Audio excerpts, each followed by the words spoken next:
off the bat. That's almost a rhythm play. That's what we like to call it. Get them into rhythm early, something safe, something they're confident about, something they feel good. And once that's completed, then you just keep moving from there because the confidence elevates. Call it no gain that time as it's going to leave them with a third and about 3 to go. Third play of this opening drive as they're looking at a 3rd and 3.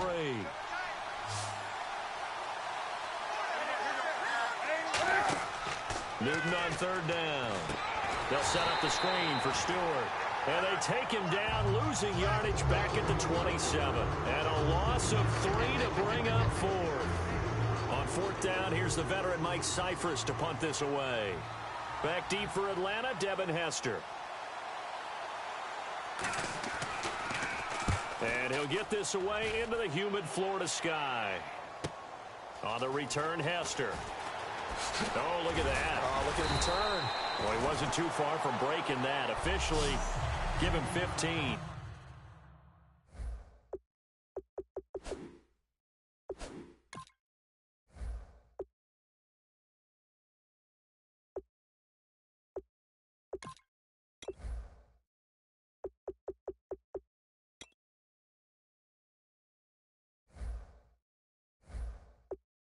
And out will come the offense as they take over.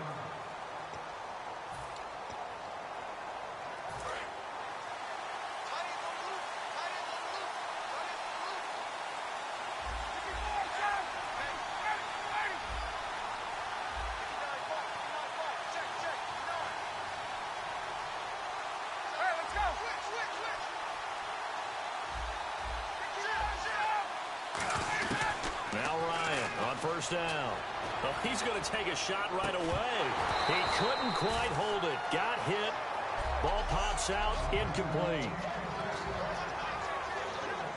So they're still at the original line of scrimmage here. 2nd down and 10. They'll run the option left. And the big boys up front, they're going to stop him right at the line.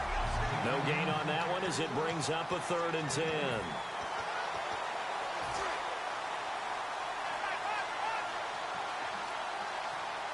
And the Panthers bring in their nickel set as they try to defend here on 3rd down. 5 defensive backs. He's going to loft one deep left side here. And incomplete. The contact made the ball roam free and brings up 4th down. On every offensive coordinator, every play caller sheet, they have about 5 or 6 plays per game that they call shot plays or big plays, and you don't get many opportunities to dial them up, and they just did, and they drop it with a great chance to make a big play. That's going to hurt.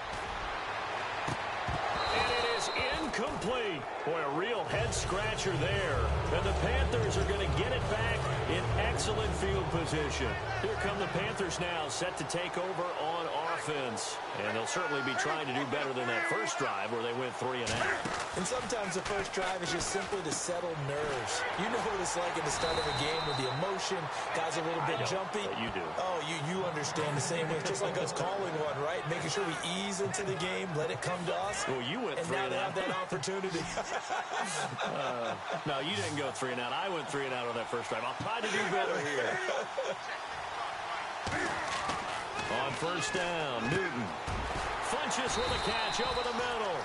And he takes it down to the 10-yard line. And the offense lining up 1st and 10. And that's one of his advantages of a passer, is now with his height, setting back there in the pocket, firing it over the middle, he can really see everything clearly. It is, and I know that other quarterbacks get it done. And he's got it. Touchdown, Panthers. Jonathan Stewart, a 9-yard touchdown grab. And the Panthers are going to take a first-quarter lead. Well, he wasn't the guy they were initially going for, but after going through the progressions, it worked. When you have plenty of people who can catch the football, you don't always have to go to your primary target, and sometimes that target is actually covered.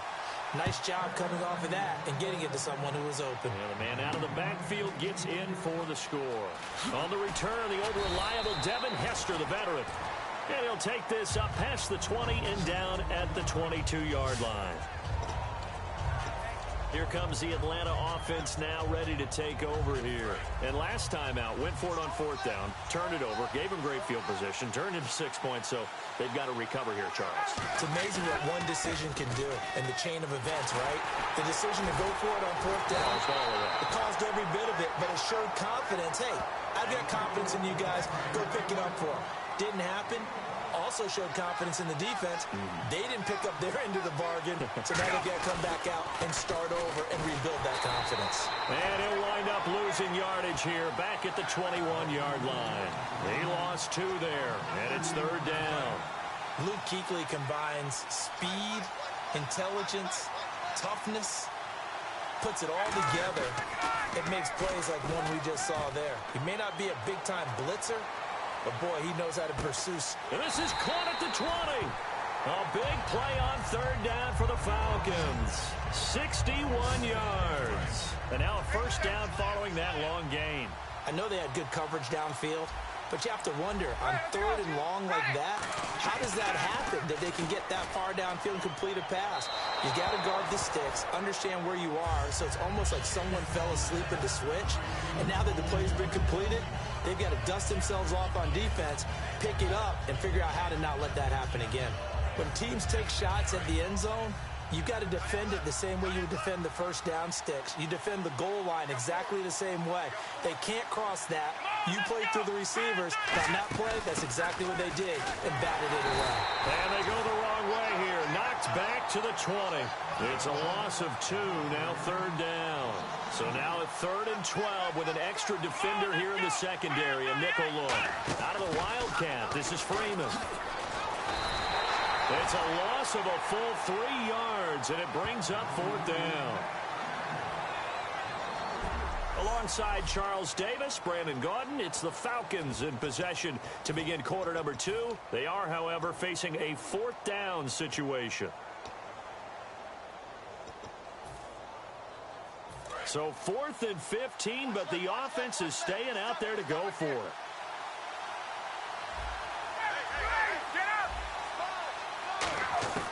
They're going on 4th down. It's Ryan. And he's got his star receiver. It's Jones for the Falcon touchdown. Julio Jones, 23 yards for the touchdown. And the Falcons are an extra point away from tying the football game. Wow, talk about a big 4th down conversion for the score. Defensively, how do you let that happen? I think you start with the offense, and you give them credit for going for it, having that kind of, well, let's face it, audacity. But defensively, I think you're right on target, partner. There's no way something like that's supposed to happen in that situation. You're supposed to be able to shut that down and get the ball back for your own team. Instead, they give up not just a big play, but a touchdown. Here are the Panthers now as their offense comes back out onto the field. And they'll just simply be looking to build off the confidence of the last time out where they scored a touchdown. And confidence is powerful, isn't it? When you've scored once, you feel like you can go back out there and get it done again. Doesn't matter what the defense throws at them. They feel like they're in a groove right now, and they want to get out there and show it. Yeah, hoping to stay in that groove here this go-around. And the numbers down a bit from their Super Bowl year this season for Jonathan Stewart. Did have some injuries. He finished with 824 yards. 9 touchdowns, though. Good in that department. When it's around the goal line, he's a terrific runner because he knows how to get there, and he can run through contact, run through trash, as we like to say. That's part of the reason he accumulates the injuries that he does, because he runs inside a lot and takes on those linebackers. But we're going to work on Jonathan Stewart in the offseason, get him healthy, and have him back ready to go for next season. So now at 3rd and 7, and defensively, it's a dime look, 6 DBs. And now whistles and a flag, and I think we got a jump here. Neutral zone infraction, defense.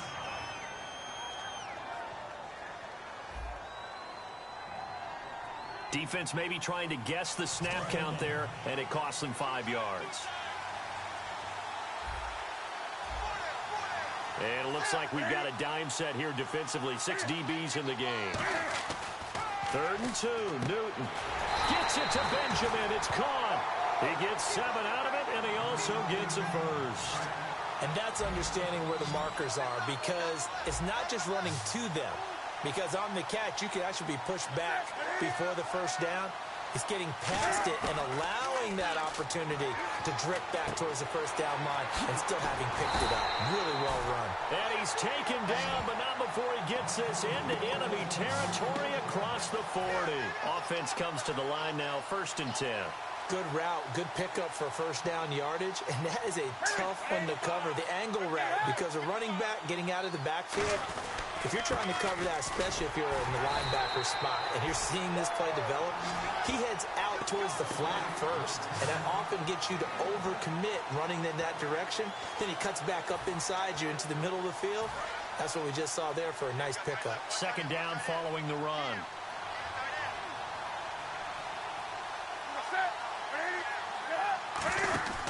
They keep it on the ground again to Stewart. And this play will be blown up. He'll lose yardage back at the 38. Well, on that play, the expression, don't blink, you might miss something, certainly applied. That was fast. Defense diagnosed the play, and it was over in a heartbeat. Defense has set themselves up nicely. 3rd and 10 now.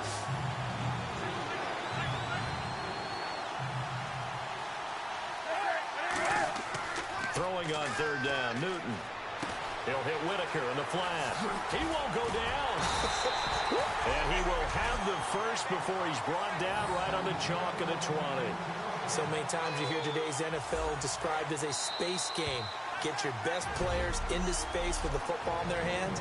That's why sometimes you just swing it out to your runner, get him out in the flat, and let him have a chance to make people miss an open field.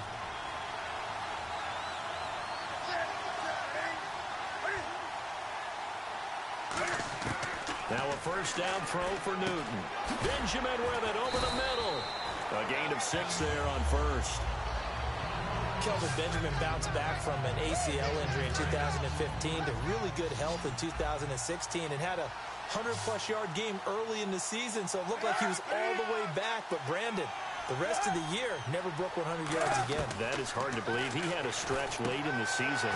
He went 18 yards, 11 yards, 20 yards. That's just not what you expect from him and the Panthers. Not at all. I don't think it's all his fault, but they're going to be looking for another breakout season from him next year. As a former DB, you might not like to see that, but from a wide receiver's perspective, those are the plays they dream of. Correct on both counts, all right? Because once he took off, I mean, let's face it, that should have been done in Big Sky Country. Aren't any speed limits out there? And off he went. Glad I wasn't the one trying to chase him. Fielded about a yard deep. And he's able to get it across the 20, but not by much, as he's marked down at the 21-yard line. Now the Falcons offense gets ready to head back onto the field. And that last drive, a long drive, but not just that, they had a great air attack going. Do they stick with that? I would think that they would, because if they were confident enough to do it on the last drive, starting backed up in their own territory, why would you change anything? They've got to be confident about what they're presenting and continue to do so. Yeah, because the secondary, they really look clueless. And that was amazing because that drive went and went, no adjustments, and no big plays by the defense to knock the ball away. And nothing doing. He's immediately taken down at the line of scrimmage. It's a loss of a yard there, and now 2nd down. Charles Johnson's stock in trade is coming off the edge and getting to the quarterback. He knows how to make some of those subtle moves inside to help in the run game, and he did it right there. He's an athlete back in high school, played football, basketball, track, so he's a mobile guy. Mobile guy, made a nice... Got a man, it's caught inside the 10. A big play there just before halftime. 46 yards. And they're going to hurry back to the line now. They'll run here with Freeman. And he goes backwards on this one, losing yardage to the 7. It's a loss of 2 there, bringing up 2nd down.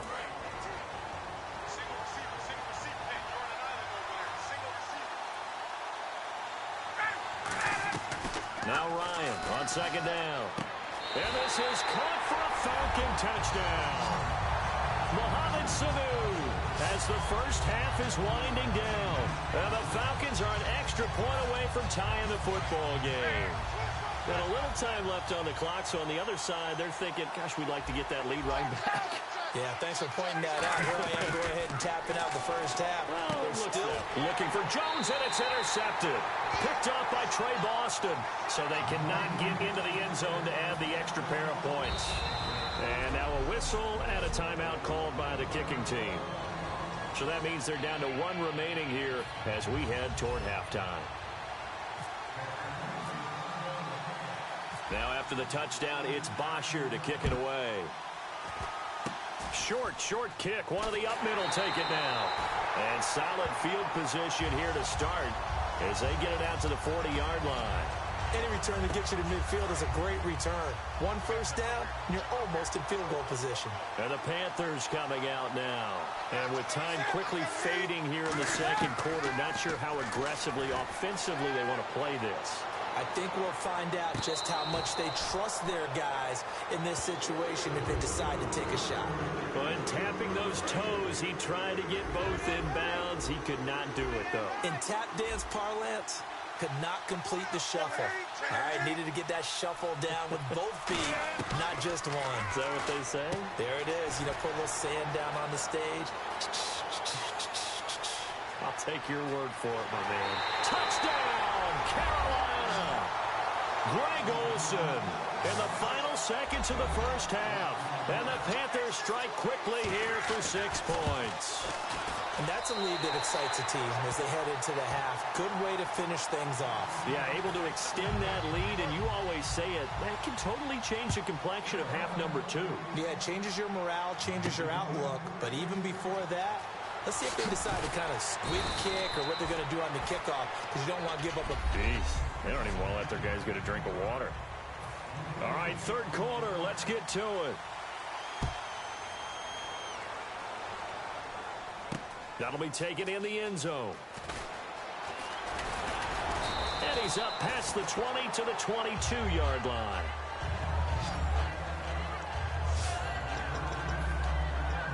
Atlanta now coming out on the field. They're down here, but very much in this game. What's the tonality of a coach's talk when a game is within striking distance like this at intermission? Typically, what they're doing is emphasizing the things that went well in the first half and wanting more of that. Sure, you've got to go over some of the errors and clean up some things because there's a reason you're down. But overall, I think they want to stay positive, stay up with this team. We're just starting the second half, and we've got the football. Let's go ahead and punch it in, and then we'll take it from there. See how that recipe works. They lost 4 there, and it's third down. And yet again, this run game just continues to be completely shut off. Completely stymied. I mean, they're trying to get some consistency, trying to find places to roam. They just haven't been there throughout this game. He's going to wind up in it. They've got his man complete. And he takes it all the way down to the 32. A big play there. Ryan to Jones. And even 50 yards.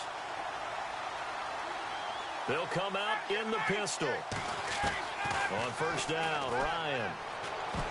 Throwing over the middle, and it's incomplete. He was looking for his tight end, Jacob Tammy, there. And now it's second down. It's always tough for the guys throwing the football when they think they've got a completion and the ball's almost there, and then someone sneaks a hand or two in and bats it away.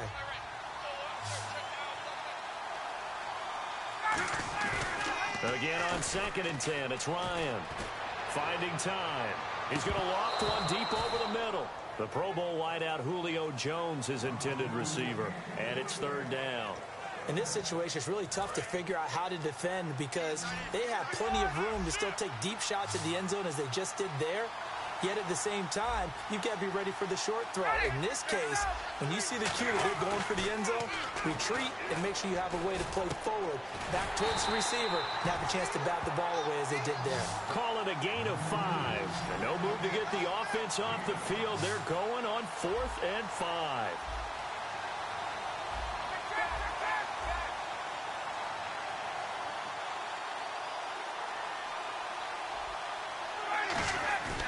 Fourth down. Here's Ryan.